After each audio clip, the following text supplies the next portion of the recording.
অনেকেরই set memory যেটা রয়েছে সেটা কিন্তু ফুল হয়ে যায়। আর তারপর কি হয়, আপনার ফোনটা গরম হয়ে যায় এবং চার্জে লাস্টিং কম করে। ঠিক আছে, সেই জন্য কিন্তু একটি সেটিংস করতে হবে। ওই সেটিংস 95% মানুষ রয়েছে তারা জানে না। তো আজকে ওই সেটিংসটা আমি দেখিয়ে দিচ্ছি, তারপর আমি বলছি প্রুফ সহকারে। ঠিক আছে, তো ফার্স্ট অফ অল আমি কি করব, প্লে স্টোরের মধ্যে প্রবেশ করবো। ঠিক আছে, এখান থেকে আমি প্রবেশ করলাম। এখান থেকে আপনাদের লোগো যেটা এটা দেখতে পারবেন, এটার উপর ট্যাপ করে দেবেন।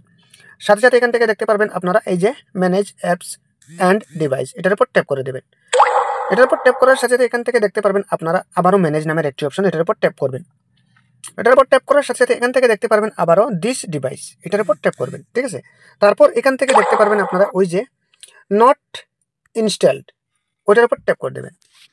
ওটার উপর ট্যাপ করার সাথে সাথে এখানে দেখতে পারবেন আপনি যতদিন থেকে ফোন কিনেছেন সব কয়টা অ্যাপস কিন্তু এখানে রয়েছে। সব কটা অ্যাপস যদি আপনাদের ফোনে থাকে তাহলে কিন্তু আপনার ফোনটা তো স্টোরেজ তো 1 নম্বরে ফুল হয়ে যাবে, 2 নম্বরে আপনার ফোনের চার্জের লাস্টিংটা কম দেবে এবং তাড়াতাড়ি আপনার ফোনটা হিট হয়ে যাবে, মানে গরম হয়ে যাবে। ঠিক আছে, সেই জন্য কিন্তু ওই সমস্ত অ্যাপসগুলা আপনার ফোনে কিন্তু নাই, যার কারণে কিন্তু ওইখানে রয়েছে। ঠিক আছে, ওইখানে কিন্তু আসলে নেই, দেখতে পাচ্ছেন এখানে। হ্যাঁ, ওইখানে কিন্তু থাকবে না ওই সমস্ত অ্যাপসটা। তো আপনারা কি করতে হবে দেখিয়ে দিচ্ছি, ওইভাবে আপনারা ডিলিট করে নেবেন। ওই টাইম যদি আপনি ডিলিট করে নেন তাহলে কিন্তু আপনার ফোনটা অবশ্যই একটি ভালো সার্ভিস দেবে। ঠিক আছে, তো ডিলিট কীভাবে করতে হয় আপনারা হয়তো না জানেন, তাহলে কিন্তু আমি দেখিয়ে দিচ্ছি কীভাবে ডিলিট করতে হয়। আপনারা ওই যে বক্সটা দেখতে পাচ্ছেন, এক একটার পাশে এক একটা বক্স রয়েছে, সবটা কিন্তু আপনি ওইরকম মার্ক করে নেবেন। ঠিক আছে, তারপর ওই যে ডিলিট অপশনটা চলে আসছে এটার উপর ট্যাপ করে দেবেন। সাথে সাথে এখান থেকে রিমুভ অপশন চলে আসবে, এটার উপর ট্যাপ করে দেবেন।